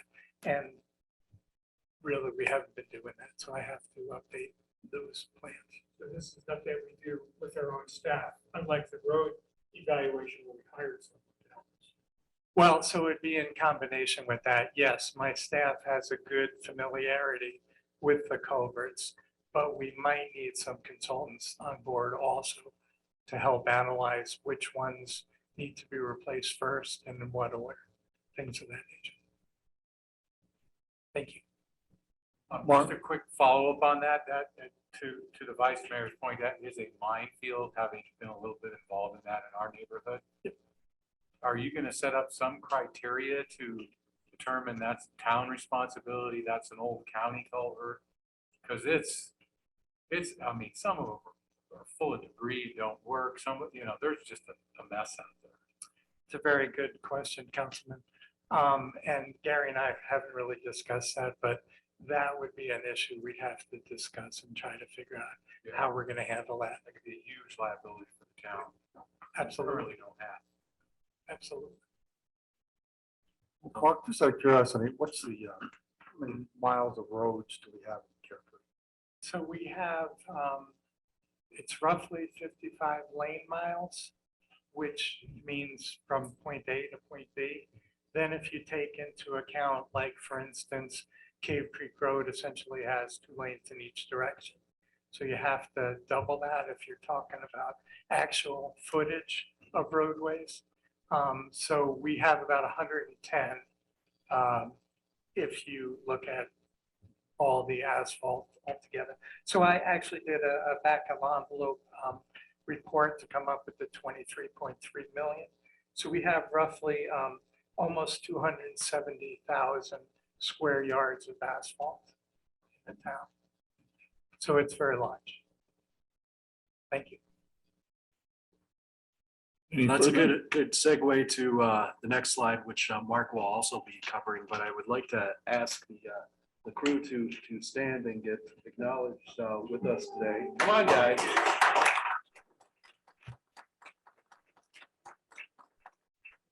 So they are the people on the street. They are the curb, they are the curb appeal of Carefree. They do a lot of different chores, from maintaining the right of way to changing light bulbs in here to fixing drainage projects. They do everything. And so I can't thank them enough for what they do. And a lot of our citizens know their faces, probably don't know their names. They get a lot of waves, sometimes friendly names or waves and sometimes unfriendly waves. But Dustin is the fourth one. He's not here, but Eric's on my right, Travis is in the middle, and Philip is the new guy. He's been here 6 months, a little over. So yeah, I'm pretty good today. So 6 months, but they do a tremendous job. So I'd like to acknowledge them. So Mark's going to go through their respective tasks. Thank you, Gary. Great lead in. And I was going to say, they're wonderful to work with. Their work ethic is remarkable. Their camaraderie, this group is really good. They make my life much easier. And so I appreciate them too. They've covered my butt more than once. And the one issue that comes to mind is about a month ago, we got a complaint about mistletoe. And me being who I am, thought somebody was throwing their Christmas decorations out on the median on Tom Darlington. But luckily, Travis informed me about an invasive species that kills plants and we need to remove it. So again, I appreciate that really a lot. Thank you. So their roles, they maintain and repair the public facilities and right away. They do a lot of traffic signs. They assist with special events. So whenever we have a VFW event at the Sanderson Pavilion, they're the guys that put down the chairs and the tables and take them up. So they do a lot of that. And they also manage and maintain the equipment, which a lot of people may not know about. Some of their accomplishments, and they do a ton of accomplishments in the gardens. So I'll go through them and you guys can add if I forget any. They've fixed or repaired all the lighting within the gardens. They've cut back the tree canopy. They painted all the walls as well as buildings. They built a storage shed to hold tables, chairs, golf carts. They fixed up the green room to house offices, the visitor center, and create green space. They often repair irrigation in the gardens that seems to leak all the time. They painted the splash pad. They updated they treated the surface of the amphitheater. And I think that's about it as far as the other things they've done that I know they're very excited about. They also placed a culvert in our cemetery to reduce the erosion effects. And I know they were very proud of that. They not only repair the lights in the gardens, they repair the lights around our circle, replace the bulbs all the time. They changed over the fire department lights to be energy efficient LED lights. They participate in the MS4 training and inspection, as well as doing culvert inspections. So that's some of the things they do. Oh, I forgot that they maintain the right of way as far as tree trimming and removing bushes that are overgrown and all that kind of stuff. Everybody loves it. Yes, very much so. They, like I said, they're remarkable. I will have a complaint and I'll just call any of them And within a day or two, they'll determine what needs to be fixed and fix it. So like I said, they're remarkable. Really good crew. If one of them leaves, I don't know what I would do. Some of their goals, they're gonna continue with the regulatory compliance. Gonna continue or refine the program to maintain the culverts, as we talked about. We're gonna work together to look at our heavy equipment list and, excuse me, look at when we need to upgrade those. We're gonna work together to develop a schedule of trimming. Right now, it's kind of like fires burning all over town. When we get a complaint about trees, we'll send them to that area. But what I'd like to do is have a regular schedule, and I haven't talked to Gary or even Erica. I'm thinking about even possibly putting a calendar on our website, monthly calendar, so that people can go and say, oh, the Highlands, that'll be done next month. So rather than getting complaints, they'll know where they are in the series. And I think that would be very helpful. Again, they're going to work with me on the capital improvement programs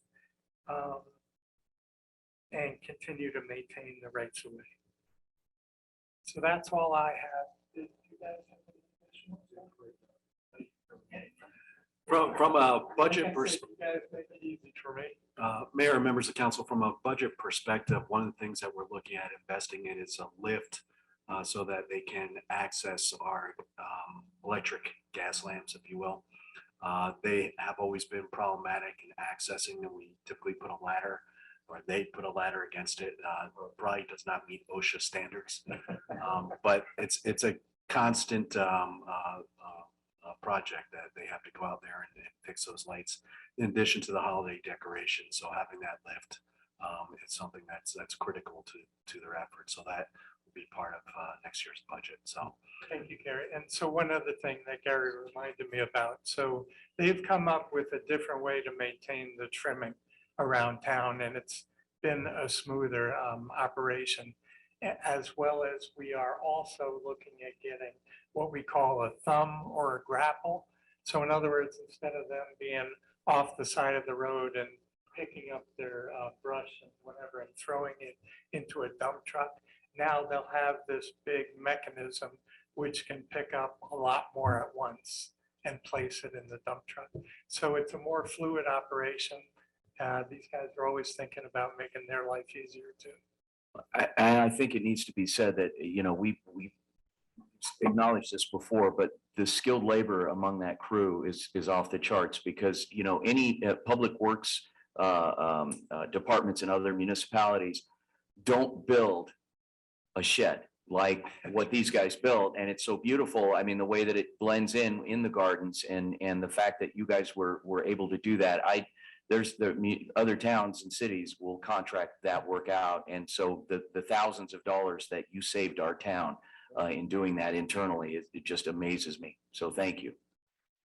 I would also observe that at when the town has a birthday party for someone, and the public works people come, it's like having 4 comedians show up and keep the conversation going.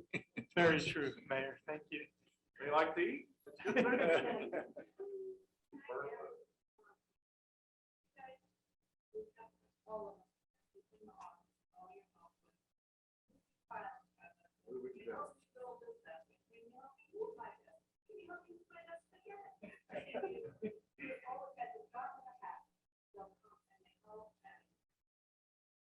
you, sir.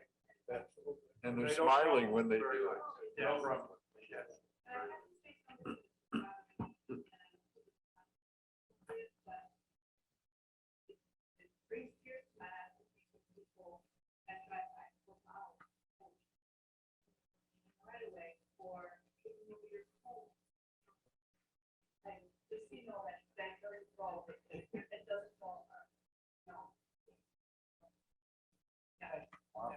No more orange shirts, I promise. all right. Is that a target? Right, last but not least is the Thank you, Mark. Consolidated Court, and with us tonight is Judge Paris Scandola and Marilyn, our court administrator. And Before we get to them, I'd like to point out, and this is a point of pride for me, is many years ago, we looked at the consolidation of our court with Cave Creek. And I presented to them a financial model. First time around, there was no sex appeal. Unfortunately, they ran into some issues and they came back to us and we sat down and we negotiated a contract. Well, that contract, that IGA is used by other courts within the state of Arizona. And recently it was used by the town of Cottonwood and Camp Verde to consolidate their court in the same fashion that we consolidated our court. Our court is a point of pride within the state of Arizona by the administrative office of the court. They're trying to encourage other small communities to adopt the same model we have. And we have an excellent judge in Judge Paris Condola and Marilyn, who is an excellent court administrator that's going to present to you what they've been doing and some challenges for next year. Thanks, Gary. Mayor, Town Council, again, I'm Marilyn Dodge, the Court Administrator for the Carefree Cave Creek Consolidated Court. We are a very small municipal court that tries criminal and civil traffic violations as well as non-traffic criminal misdemeanor cases. In July, I will celebrate 19 years with the court. I've been the court administrator for a little over 7 months. I love our court. It serves both the communities of Carefree and Cave Creek. Our role is to process all civil and criminal citations issued within the jurisdiction of Carefree and Cave Creek. We accurately maintain these records and process all monies received according to statute. We respond to public inquiries, and sometimes we're a mini chamber of commerce. On many occasions, we suggest that they check out the sundial in the gardens. We also inform tourists where they can go hike, eat, and shop. We have accomplished a lot since Judge Paris Condola came on board in March of last year. We updated our criminal and civil forms to comply with law and rule changes. We revised our civil bond card. That is what's given to a citizen when they are issued a civil citation. That bond card has to reflect changes in the law and be consistent with other jurisdictions. We proposed changes in the Carefree Town Code to reflect changes in the law, ordinance number 2021-03, and it was adopted on 9/7 of 2021. We renewed our agreement with the East Valley Regional Veterans Court, and thank you to the town and town council for their overwhelming support of our veterans. Myself and the judge attend monthly, sometimes weekly meetings via Zoom in order to stay informed of upcoming changes and best practices. Judge Paris Condola has attended the annual statewide judicial conference, the Governor's Office of Highway Safety Conference, and last week she finished her mandatory last week of new judges orientation. The previous 2 weeks she attended were held in January. We have ensured that court staff has been provided all resources and opportunities to attend state mandated training requirements. We implemented the usage of Microsoft Teams. We moved forms and processes so that all court staff have access to this information. We also use this format with the Administrator Office of the Courts, known as the AOC, to attend meetings. They can also remote into our CMS, which is our court management system called AJAX. There they can help us with problem solving and solutions. We purchased low-cost technology, cameras and speakers in order to provide staff with opportunities to get accredited hours of continuing education via Zoom. We have initiated the Security and Emergency Preparedness Committee and have scheduled meetings to assess court security and have changed some security protocols and equipment to conform with Arizona Supreme Court requirements to ensure the safety of customers and court staff. We implemented the use of telephonic appearances for criminal cases on a limited basis to reduce foot traffic, We have implemented during COVID, reaching out to people prior to their court date to see if we could offer them their options and save them a trip to court. One option, if they are eligible to attend defensive driving school, We are allowed to grant them a one-time continuance to go to school and have a civil moving violation dismissed. We filled the deputy court clerk position when I was promoted to court administrator. Andrea Mercer, who goes by Andy, has been on board since November. She has a great attitude and a desire to learn. She has wonderful customer service skills, and she was left at the court to take care of business. Good. We also had our annual audit in September of last year with 0 findings.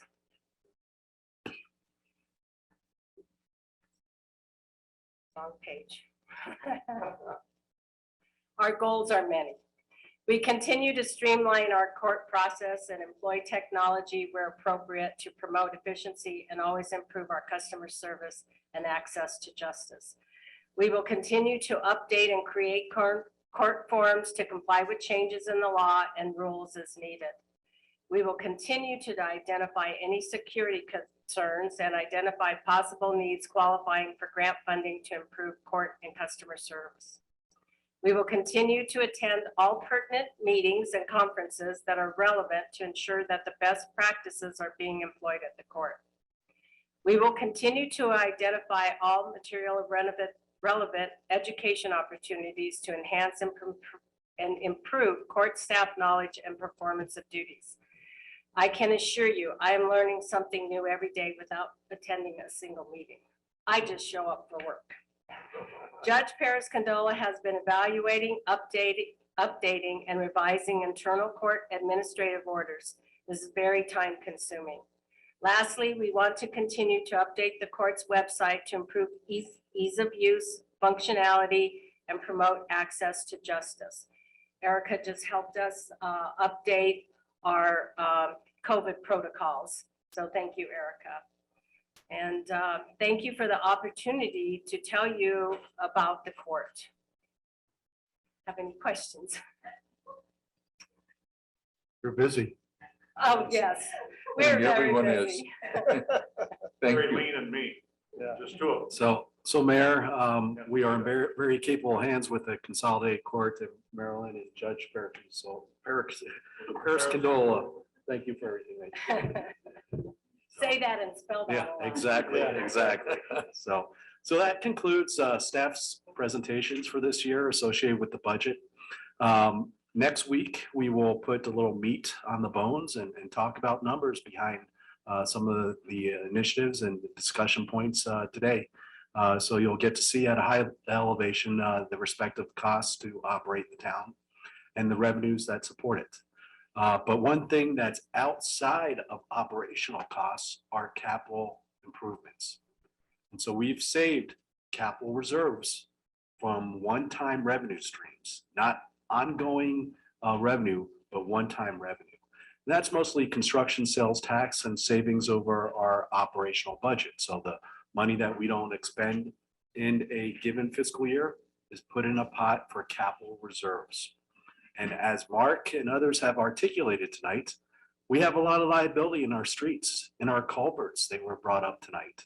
And we got to manage that in the future. And as our infrastructure ages, we have to reinvest in that infrastructure.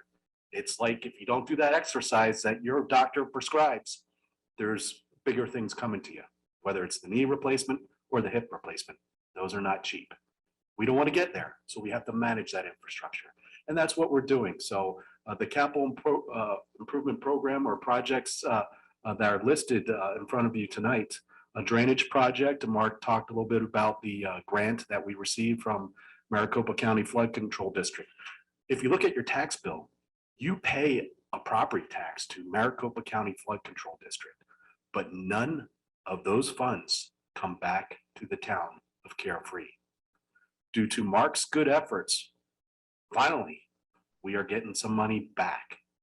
And so this is one of those projects, this historical issue with the culvert off of Carefree Drive and Cave Creek Road that we'll be fixing. And there are other projects that we will work on with the Flood Control District. The requirement with the Flood Control District is it has to flood a structure. So it's not just associated with a street itself. So if the impediment or the culvert results in the flooding of a structure, then they will get involved and use these funds. So it's a small project allowance that they have dedicated with this property tax. So finally, we qualified for this. Signage, our signage is aging, and we would like to complement some of the signage that we have out there today. One of the things that helps to educate our residents and visitors alike is those speed signs and that graphic on your left side. There's better technology today than what we acquired 5 years ago. Technology changes quickly. So this is one example of some of the speed signs that we would like to invest in to educate drivers to slow down. And so acquiring some of those and putting those up to complement what we have today, as well as changing out some of the faded street signs. So our stop signs, for example, some of our yield signs need to be replaced. So there's a replacement schedule with that. And we're looking at some software in the future to catalog all these signs. So we have a database there. We actually have thousands of signs throughout Carefree. That costs a lot of money. So we have to change these out. So we budgeted $50,000 for signage. Pavement maintenance project. I referred to this in other council meetings in the past. We're waiting for the water improvement project, the consolidation project to be completed. They're entering our right of way in various streets, various roads within Carefree. Once they're out of the road, we will come back and do a street surface treatment along many of the streets on the north side of Carefree and the west and south side of Carefree that have not been treated yet. We held back because of that water line project. We don't want to do this street maintenance project and then come back a year later and dig up the street and damage the street. We want to ensure that that trenching's done and then we button up the street and make it look pretty. So this project, we button up the streets on the north side of town that are currently under construction with that water infrastructure project. And we're budgeting approximately $3.2 million. Fire infrastructure, we have talked about this too. This is not about operational costs. This is about infrastructure. And some of the infrastructure that we spoke of in the past is we have a fire truck that we can't get replacement parts anymore because the company's out of business. American La France. It was a well-known company when we purchased it. Unfortunately, they went out of business. We'll have to upgrade our truck. We want to upgrade that in association with any requirements that come through automatic aid. So we're holding back, but at the same time we're holding back, I've applied for a federal grant. And so I'm waiting to see if we're successful with that grant fund. We may be, we may not be, I don't know. But a new truck is approximately $750,000 and up. So hopefully that federal grant will offset those costs. We're looking at that county drainage grant of $480,000, a combination of capital reserves and our highway user revenue fund. That's the 18-cent gas tax that's assessed at anytime you go to any gas station within the state of Arizona. You have 18 cents per gallon. And a proportion of that comes back to the town of Carefree, and it's used for offsetting street projects. It's only a fraction. We get about 260,000 or thereabout a year. As people migrate to electronic vehicles, that might impact this gas tax. So it should be interesting to see the evolution of the gas tax in the future. So we're looking at overall $5 million in expenses and $5 million in revenue. So a balance of the capital funds there. So at high level, that's what we're looking at for the capital projects. That marries what's in the CIP plan that you looked at the last regular council meeting. As far as next steps, last slide, yay, it's been 2 hours. So this was the first budget workshop. Next week, we're going to put a little meat on the bones, as I said, and we're going to go over the forecasted revenues and the planned expenses. So put numbers at a high level behind what we discussed today. Hopefully the meeting will be a little bit quicker at the next meeting, but we'll be focused more so on numbers at our next meeting. The final workshop focuses on the review of a draft of the program-based budget. We introduced that to the council last year. It's a narrative. I'm working on that right now. It's approximately 80 pages. And it's even better than last year. So I think you'll be pleased with that draft. That draft, as I complete it, I'll share with you probably right after the next workshop. So you have approximately a week to peruse that and draft any questions for the 26th. On the 26th, we'll just basically open the floor and see if you have any questions about it, and also open it up to the public and see if they have any input on the draft program-based budget. So they will also have that available to them to review that. May 1st is our tentative budget adoption, and that's where the bottom line, our expenditure limit for the next fiscal year is adopted and set. And June 1st is when we have our final budget hearing to adopt the budget. And then obviously July 1st is the ultimate target, and that's when the fiscal year begins. So Mayor, members of the council, that concludes the workshop today and our comments. I'd like to thank staff and their time. And if there's any questions you have for me, and we can open up the floor to the public as well. I think that was an excellent presentation by each and every one of you. Thank you all. That was very informative. You know, each time we hear that, it reminds me of just how broad and how many services are provided and how many of them have an area of conflict, of enforcement, of those kinds of things that are involved, that they're not easy ones. So thank you all. Do any of the council members have any questions or comments? I have a comment, just want to thank all of staff for everything they do.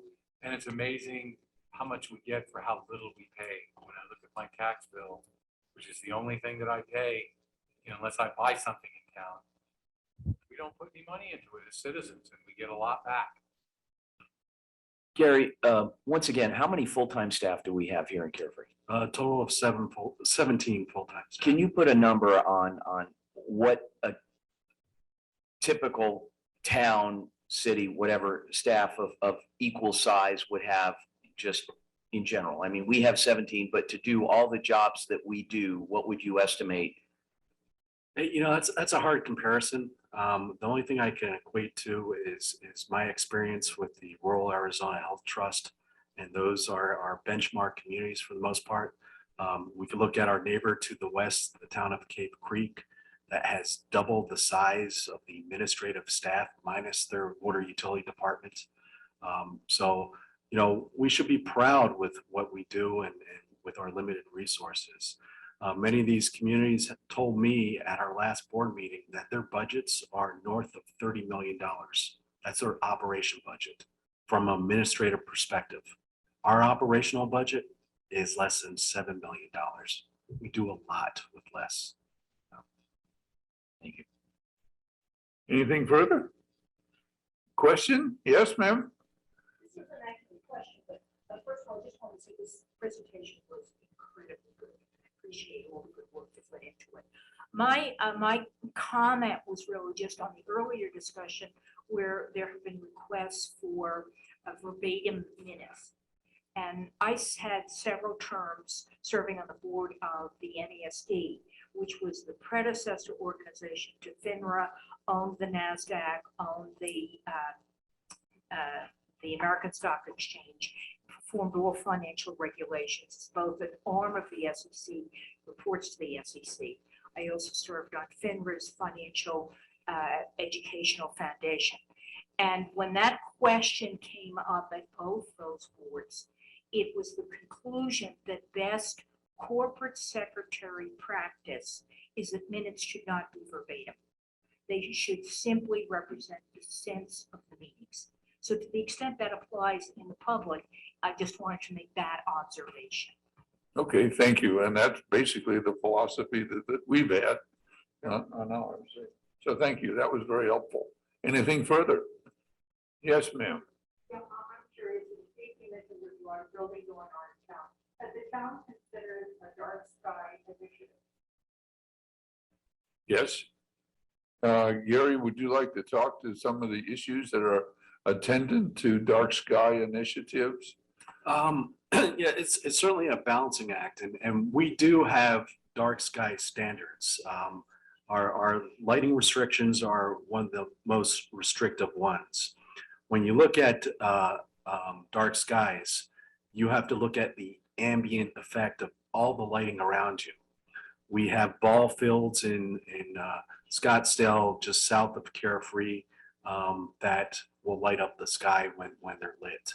All the lighting standards at the Lowe's parking lots is downward. The lighting element is within the fixture itself. Those are all dark sky compliant standards. What we have today is evolving circumstances with LED lights. And so the industry is moving away from the incandescent lights and the other sodium-based lights to LED.